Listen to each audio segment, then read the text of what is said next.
Yeah. You say you want the updates, the news and the thrills, but you gotta tune in right here, cause this is how we live. BMX, no fear, we put it right up to your ear.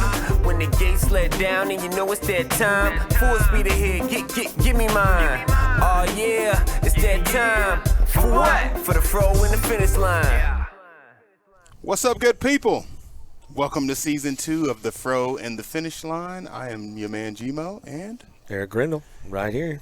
Man, we are at the infamous Black Mountain BMX. It was a wonderful weekend this weekend. I'm telling you, man, a little chilly on Friday night, but guess what? It's a winter national. I mean, what can you It's expect? winter. It's winter. I mean, hello. Yeah. But man, I'll tell you what. From the World's Qualifier Friday night through the Pro Racing Friday night, Saturday, amateur, all the main Saturday and Off Sunday. the hook. Man, I'll tell you what. It was.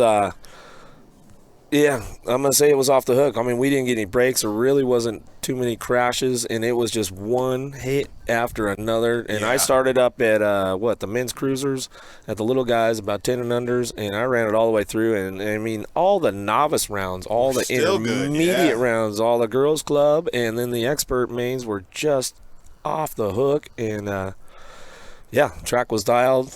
Hey, speaking of track, thank you, Mike Trout, up in your crew, man. Yes. Hats off to you guys. Right. The guys next door at the quarry back there that loaned you guys all this equipment and laid all this fabulous rock out here for the parking lot and everything, man. All that good stuff. The guys at Sunbelt Rentals for hooking up the lights out there in the RV area and donating all that kind of stuff. I want to give those guys a shout out. Everybody that involved out here at Black Mountain, yes, thank you guys for everything that you do. Because, another great takes weekend. an army. It takes an army to put on an event like this, and you guys definitely have one of the best crews around. Right. Thank you guys.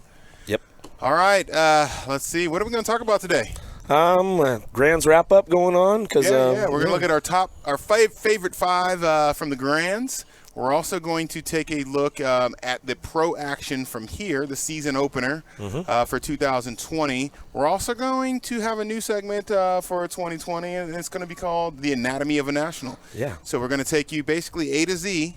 You know, each episode will show you a little bit of how the inner workings work. And so this episode, we're going to talk with John David and see what happens like a year before this race occurred. Right. So all the behind the scenes stuff, all the planning, all the trips back and forth to different places, all the phone calls, the emails. Yeah. I mean, there's so much that goes on to make one of these races happen, and then we've got, when we have all these stops all around the country, there's a lot of legwork, a lot of footwork to go into all of that. So over the course of our season this year, we'll show you guys the anatomy of a national. A national event, so, for sure. We'll probably take you guys through maybe some of our, our struggles and stuff. We going in, early in the morning, flying on out. And, I mean, all the late travels, all that kind of stuff going on. There's a lot of work that goes into it, and you don't know until you know, kind of thing. It's great. It's good stuff. So that should be pretty interesting for a lot of you folks out there. Hopefully it piques their interest and for keeps sure. going. And it's interesting, like I've been with the company since 2012. Man, it's been so long. I kind of forgot. So 8 years this year, and I was surprised to and I considered myself a big fan of BMX and kind of a guy that studied how everything worked, but I learned a lot since I started working here. So it'll be interesting to share. Yeah, myself as well. Being an announcer on the local level, for 7-8 years, and then transitioning over and starting to get into the big national scene and stuff like that. I've learned so much over the years. So both of us kind of came into USA BMX about the same time. Yep. So Gmo's an actual employee all the time. I kind of a hobby for me, more or less, but it's a lot of fun. But I got to go back to work on Mondays, and I've got 40 plus hours a week before I head out to the next nationals. So it's always fun. Good stuff. All right, guys, we're going to jump to our first break, and we're going to come back with the 2020 Pro Kickoff. And no. Nope. We're going to come back for the Grands first. Grands wrap up. Grands wrap up first. Yep. We'll be right back.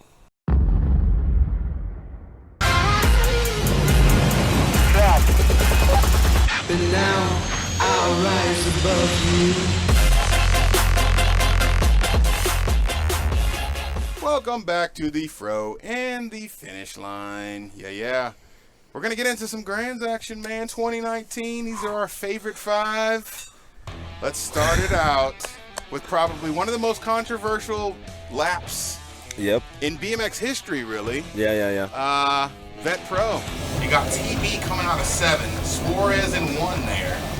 Gate goes pounding down. Suarez knows he's got to win. He knows he's got to do something there. And Tyler's already taken him down 2 laps. You can see headed out of that first turn down the second straight, he's got a good half a bike to a bike on him. Yeah, he's just shadowing right there. And he's just trying to lay it in the weeds there, And now he let it all hang out, man. Yeah. And TB ends up going over the top. So let's see if we get the replay after here. Just keep letting that roll. If you look at when he turns though, you see Tyler sees him. Here comes the replay. Tyler sees him coming, and there's like a little flinch there. Right. And then we're just gonna see his front tire come over there. Yeah. He's back there in the dirt in the plains. Here's another angle. What do you see there, E? And he just drives him. He almost takes himself off. He does. And I would have liked to see man, you bump him right there and you just peel off and you take it back around and you guys race it out. Yeah, and there was really no peel off until the job was done. Right. And it was more of a send off than a peel off. So that race, man, I don't know if I've heard the crowd get that loud since like Gary Ellis won the title in 1995 when Levesque won the race. They had a rule that a foreign rider couldn't win the national #1 pro, and so it was so loud, man. It was pretty loud, and man, to get the call up from down below to me to make that call. Jim Riley and I looked at each other. He says, "I'm not doing it." Yeah, man.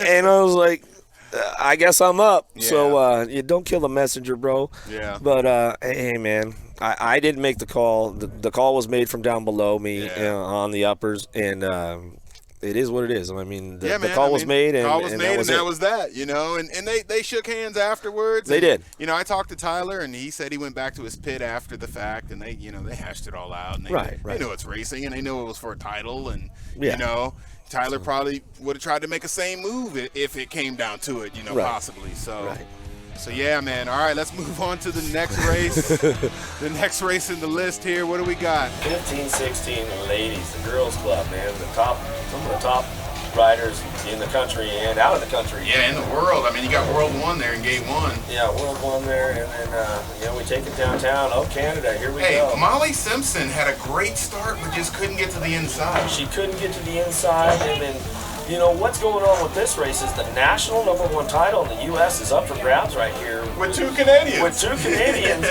And this is the first time that it's ever left the country. This is true. So, Molly Simpson did not take it easy. She didn't say, hey, I'm just going to give you the freebie. I mean, she gave her the business all the way around the track. But I'll tell you what, Tegan Pasquale, national #1 in Canada, 2-time, and now she owns both titles now. Never been done before. Never been done Amazing. Before. And that girl is ramping her. Look at BA. BA's telling her, meet me at the stage. I'll meet you over at the podium. That's the way it goes. And man, what a race. I was super excited for Tegan Pasquale. I know her and her dad really well. For sure. What a year for her, man. She had a really successful year, and now she's moved into the junior women's ranks. And here, we'll see in a little while, after the next break, she got two wins here. Yeah, she picked up 2 wins in junior women. So, it was really, really good racing. And I just the level that the ladies, the young girls are stepping it up. I talk about this week in and week out, but the girls' club's no joke, man. It's not, man. And it's more and more competitive every time we talk about it. Absolutely. The level steps up. So and that kind of all that stuff stems back from way back in Kim Hayashi and Ariel Martin and stuff, taking it to those levels back then, and then all the girls to follow suit after that. You got Stancil and you got Crane and you got Willoughby now, and all these ladies, there's so many out there. Delaney Vaughn got on the podium this weekend. I mean, it's amazing. Yeah, the level of competition with the ladies is unbelievable right now, and props on you girls because definitely you're stepping it up, and I like the progression. I love it. All right, let's take it to the next race. What do we got? 11X. Now, this has been a showdown for like the past 3 years between the rider in Gate 8, Carmelo, and the rider in Gate 3, Gage Gomalicki. Both of these kids are from California. They're very familiar with racing each other. Oh, yes. And tell us what you see. And, Gomalicki stepping the game up and takes it right downtown. But, you can't count out the K-Man, a.k.a. El Chapo. El Chapo, he's there for a reason. Yeah, look at that. He's right there the whole time. Gage is just keeping it just enough inside to just keep him from coming by. Right. Sometimes you got to go slow to go fast. And I think he made his move. He showed his hand a little too early, and Gage saw him coming, and then he just closed the door. Right. Gage closed it up and sealed the deal right there and brought it on home. And, a good old NorCal, SoCal shootout, right? Oh, yeah, definitely. Right there. Definitely. And, it doesn't get much better than that with those guys. It's good. You can see the stoke on Gage Gomalicki right there. Yeah, man. Coming back in. Good deal. All right, let's go to the next race. See what we got. Ooh, the heater. This is for the title. This is for the title. Now, this is for the national number one. I talked to Riley the other day. You got to watch Kimple in this race. Kimple allows Riley to be able to cut down out of turn 1. So Kimple is in the Alpha uniform right there in third. He slips a pedal or something happens. That opens up the door for Riley to even be able to get to the pro side. Yeah, and that's where it paid off for Riley House. Right there, he comes up, lined up with the food, coming into the turn. There's Race Lee right there. Those guys are not going to take it easy on you. They're not going to give it up for free. And then Riley House, going out on top. And Race tried to give it to him. He did. He tried to give him the business, but Riley says, you know what? I was prepared for that. I knew the hit was going to come, and he stretched it out. And after we talked about it, Riley was for sure that he lost the race because there was a stretch at the line. He didn't think he got it. Sure. But when we looked at the high-speed camera, Kai didn't come by until maybe 4 or 5 inches after the line is when Kai actually passed him. Yeah, and it's so close with those things, and I'm standing right over the top of the thing looking down, Jen's right there sideways, and it's so hard sometimes for us to call it. We have to go to that video review and check it. Yeah. And I'm going to work this year to get the high-speed feed into the switcher, so we should have that view that we can show the people at home come this Grand. So it's always good. Good deal. All right, let's take to our last and the last race of the Grand. Yeah. And this one, man, I think we had like 3 or 4 lead changes. This is always, it's always, this is the legend round. This is the Hall of Famer round. These guys have been racing 20, 30, 40 years at this point. Billy Grigg, Mr. Bill, takes them downtown. Bubba Hayes, he's in the mix. Now Hayes is in front, second leader. Hayes is in front. Now Big Daddy Rube, he's trying to get in there. The commander, there's third leader. Now Billy Griggs. Back up. There's Billy Griggs coming back forward again. Cody Smart still trying to hold it down. He knows he's got everybody on the back wheel. All right, here goes another changeup. So he's blocking them, and Billy Griggs sees the hole and pokes right on through. And takes it on home and says, you know what? After the surgery he had and the comeback for Billy, man, that was to go out on top at the end of the season was just phenomenal for him. Look at him high-fiving. Yeah, man, that's what it's the camaraderie with those guys. They've been racing for 30, 40 years, and exactly. They keep just get out there and they have fun. Those guys are having fun. They're stoked to be at the track, and that's what keeps them going. That's what keeps it going. Man, the Grands was one of the greatest ever. It's every year, and that's why it's the greatest race on earth, man. We talk it up so much, and it even impresses us more than we expect. Yeah, it's always a phenomenal race. I'm always in awe every time I walk in the building. No matter I walk in there right before things start getting loaded up, and it's just you look around and it's amazing. Yeah, if you've never been to Tulsa, Oklahoma for the Grands, you have to get there, man. It is literally the most greatest race on earth. It's the greatest race on earth. I don't even know how else I've been to the Worlds now. I've done the Grands multiple times. Yeah. They don't even compare. They're two totally different races. Races, but it's great. Don't miss out. Try to get there at least once if you can. It's a bucket list item for sure, man. Right. If you're a hardcore BMXer, you definitely got to go there at least once. Yeah, and it's not just a race; it's an experience. Yes, that's it. The whole experience from the time you get there to the time you leave. The kids are having. There's just so many things going on, man. It's Disneyland for BMX is really what it is. All right, man. We're gonna jump to our next break. When we come back, we're gonna jump into that new segment, the Anatomy of a National. We'll see you in a few. Big been dope on flame, I just switched the lanes. Damn, he did it again, I just flipped the pain. Stripping and dipping in bass, slab on everything.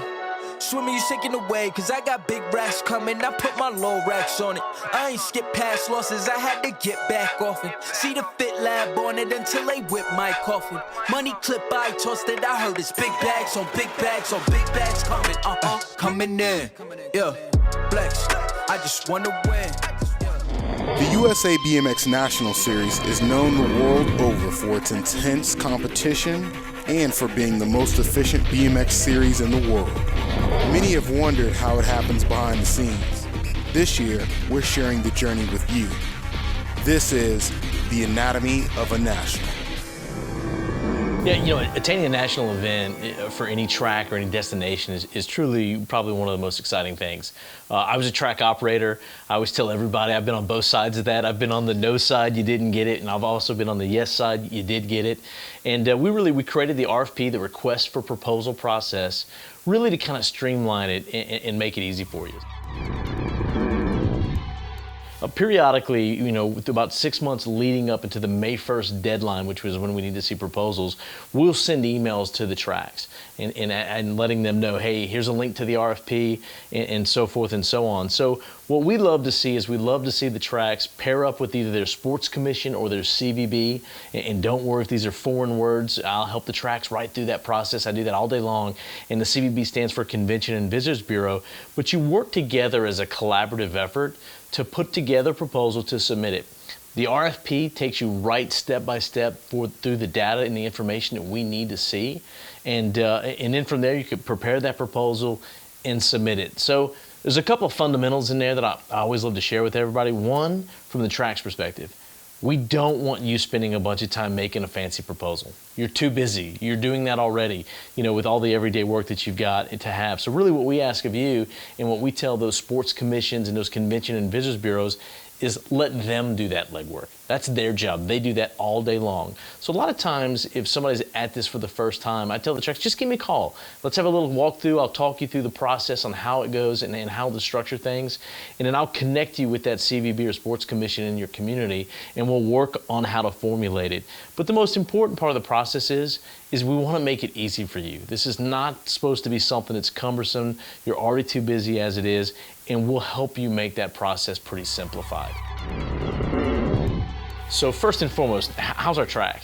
Do we have a good track and a good facility that can handle a national event? Because keep in mind, and it's always kind of one of those things that's important to understand from a perspective standpoint, that the customer of a national event, that's not the track, is it? It's really the actual participants and the families that are coming there. So that's who we're really trying to service when it comes to that event. That's our customer base. So how is that venue and that facility, for a race? Can they handle rain? Do they have night lighting?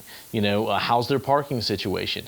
Are they going to be able to pull off concessions? So those kind of things that are right there immediately. So if we know we have a great track, we know we've got plenty of parking, we know that the track's a successful track, that's a really key factor. A lot of people ask us, what's a differentiator? A lot of times if we look at it and there's two proposals that are real similar, it might be going to the track that has a better average rider count, because we know they're a little more successful there, or a track that's really improved over the last few years, or done some major facility enhancements. But once we've kind of taken that, we zoom out now. Okay, how's our airport? How's our community to get to? Are we, again, for that customer, for that racer that's coming, that family, do we have plenty of hotels? So those type of things. We build everything out on the website. We build everything out with all of our other stakeholders. And the other key factor is the hotel side of things, which is really important. At that moment, Jennifer Morris on our team will start contacting the selected cities on their hotels and saying, hey, let's get these hotel contracts established so that we can go. But then it's about that big release. And then every year, honestly, from the art department's team, it's one of my favorite things to see what new and creative way you guys come up with telling, the BMX world, hey, where are we going? Where are we going to go for a vacation, in the middle of summer? What new location? Are we going to go to New Jersey? We've never been in New Jersey. We're going to do a Gold Cup in New York on Long Island. So I always love seeing that creativity that our staff comes in with how to announce that to everybody. Let us make it easy on you. let's have that communication. Let's connect you with that sports commission or that CVB, whose job it is to attract those events. Let them do the majority of that legwork. That's what their job is, and then we're going to be here to support you in those efforts.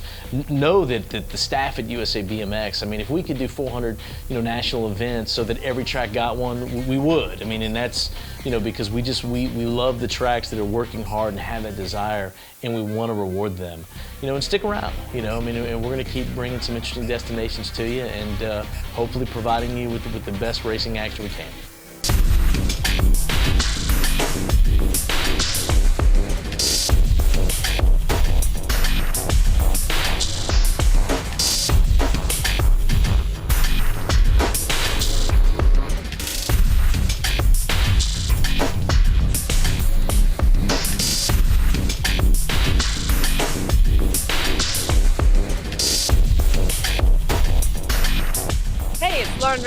I ride S-Squared bicycles, 3-time Bike of the Year.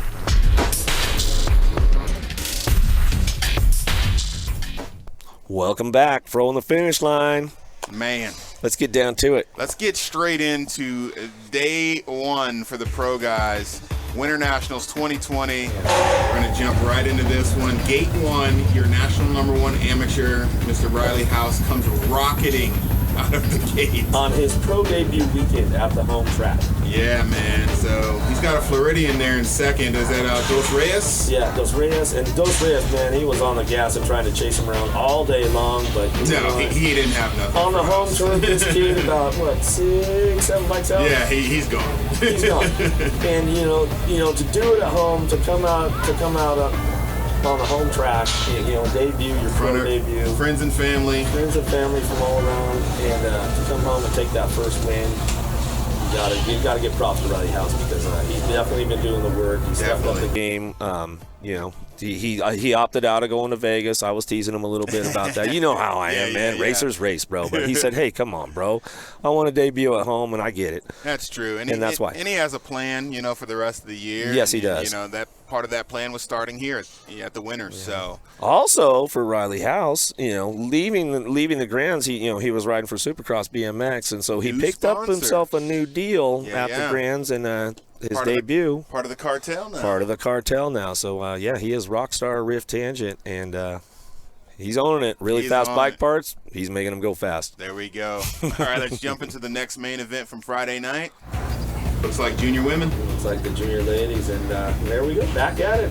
The girl Tegan passed well, but look who's in there. Lightning Lexus Colby coming off an injury, and I'll tell you what, she came. In home track.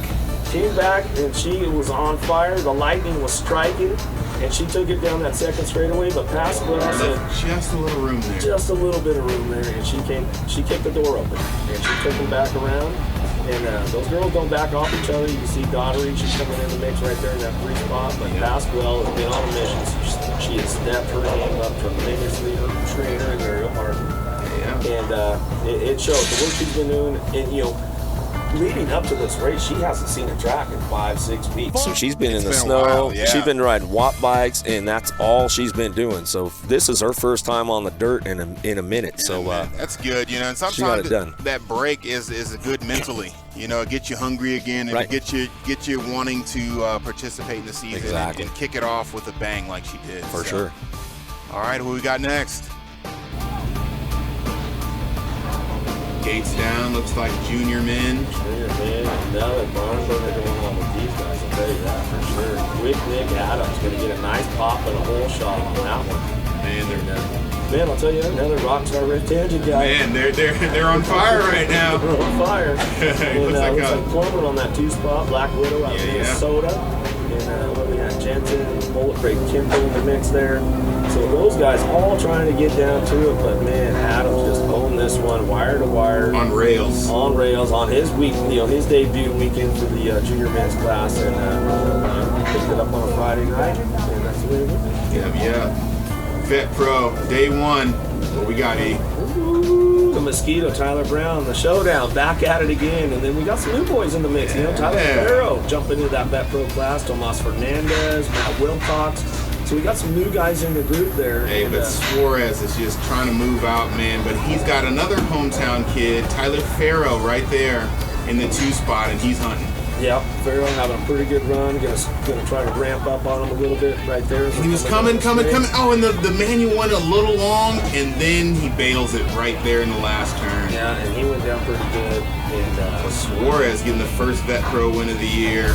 Tyler Farrow going down in flames, man. And then actually he didn't show up again on Saturday. So hopefully late. Everything's all right. Hopefully he's just hey man, I took a hard hit. I got to I got to get a little recovery, and hopefully nothing's broken. All that. So hopefully not. Hopefully we see him next weekend in Florida, man. Yeah. So great racing with the Vet Pros. That's for sure. It was it's good. Good to see the new guys coming in, for sure. And the mix. I think it's going to be a hot mix. I know there's a bunch more that are going to join up this year. Hey, so and I've been petitioning. Every year we have a rules meeting at the office, and I've been petitioning to move the age back to 30 for like 3 years now. I've been petitioning that, right. And I think it's going to allow a lot of guys that were kind of in a no man's land. Sure. They didn't know if they wanted to go back to amateur or just retire right, or whatever. Right. But now they have a place to race in the Vet Pro class at 30 years old, and I think it's going to make that class a lot better this year. I think so. I think a lot more guys will be showing up around to the races and filling the gates up and keeping it going, because it seemed kind of it was fading out there a little bit for a while, and a lot of those guys were trying to, it was like when you have a little kid, in a five and under, and you're like, hey man, I got to call all the guys up and see if everybody's going to meet up at the track, and we're going to have a class. Same thing. And it did happen a couple of times last year where not enough guys showed up for the class, and it kind of was a bummer for some of those guys that traveled all the way out to get there, and they didn't have a class. Can't even race. So that's good. I like it going back to that age, and it's been exciting all weekend long here for sure in Phoenix. All right, last race Friday night, Elite Men. Let's take a look. We had some new faces in this class. A couple of new faces in the class, and one old face coming back off an injury. Good to see Joris Tade getting back here. For sure. How about the kid out of Gate 6 right there in the orange, Cam Wood, deciding to go straight to elite. Straight to elite. That's a bold move. Yes, it is. You know what I mean? That's a straight bold move, but hey, he's where he needs to be, right there in the second spot behind Corbin Sherrod. And in front of the captain, Nick Long. So that's a crazy spot to be in as well. But those guys are kind of seasoned, vets of that class, but he's trying to get around, but it's hard to pass here after you get to that third turn, and I think he was so pumped right there just to get to Larson just to get Reed. To the line and on the podium first on time. His first on race. The debut. So the Phoenix boys debuting this weekend. They brought the brooms. Yeah, sweeping it up. Brooms. I like it. So it's good stuff, that's for sure. All right, so let's go to Saturday's main event. Jump back to A-Pro. Let's take a look. Bang, there it is. Just like the Grands, Riley House coming out of Gate 8. Dos Santos tried to get there, but nobody was beating Riley in that turn. Yeah, and I don't know if he had the first pick, but I don't know if he picked lane 8 or not. So he did. So he went for the Nick Kimlin style. He did. But he knows his track so well. He knows that those outside gates are a lot better at Phoenix than they are on the inside. But once again, it's just adios amigo. And Riley House taking it down. Who's that in third? Is that Napper? Yeah, I think it was Napper in third, trying to get back around. And Napper had a really solid weekend all weekend long, but just couldn't quite get to the top of the box. Hey man, taking it home. That was a nice run by Mr. Riley House. Can't wait to see him on the Big Hill next weekend in Sarasota. Yes. See if he can continue the win streak. All right, let's go to the next race. What do we got? Vet Pro. A2. All right. The rematch again. Tyler got a pretty good one little bobble down that first straightaway, and man, it looks like after Mosquito played a joke on everyone and said he was retiring. Right. He must have been in the gym when he did that, because it looked like he's been putting in some work. Looks like he's been putting in the work. And then Wilcox, man, gotta give props to him, because he just jumped in the class, and that's one fast dude. He is, man, and he's right there in the mix. It won't be long before we'll see him out front. But the two amigos there out front were and Chris Luna's head. Yeah, hey. Yeah. So, man, amazing weekend by the Mosquito. He got a jump on the Pro Points, Vet Pro Points this year, and good stuff. Good stuff. All right, what we got next? Bang. Another junior women's class. There goes Lightning Lexus Colby. Once again, she's got one little bobble, and that's it. They're racing so tight, so close that one little bobble might cost them the spot. And headed down the second straight there. So you pass well, Canada getting it done. But Colby She's coming. She's coming. She knows the track, and she's coming off a big injury. So, you know, her first weekend back after a big injury, you know, I think she's going to be pretty solid, you know. And I'm sure we're going to see her at the top of the podium quite often. For sure. You've seen her as they entered turn 3, tried to set up a high-low. It just wasn't there, and she just checked up from 2. Yep. And Daughtery. Daughtery pulled into 3 there as well. So that was a repeat of the podium for those ladies, 2 dates in a row. Yep. So good stuff on that junior women's class. Good deal. Let's jump into the next one. All right, Friday night. Here we go. Elite women. Friday night, Elite ladies headed downtown to Lanny Vaughn on her debut weekend. Got a pretty good shot. Headed into turn number 1, right in the middle.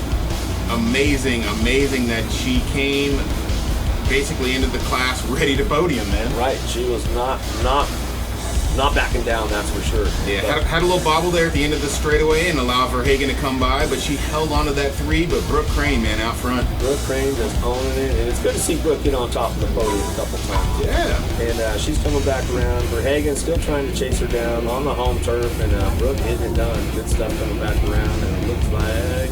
Yeah. Stretches right on out. There's your podium. Oh, man. All right, let's jump up to Saturday. Gate is down, junior men.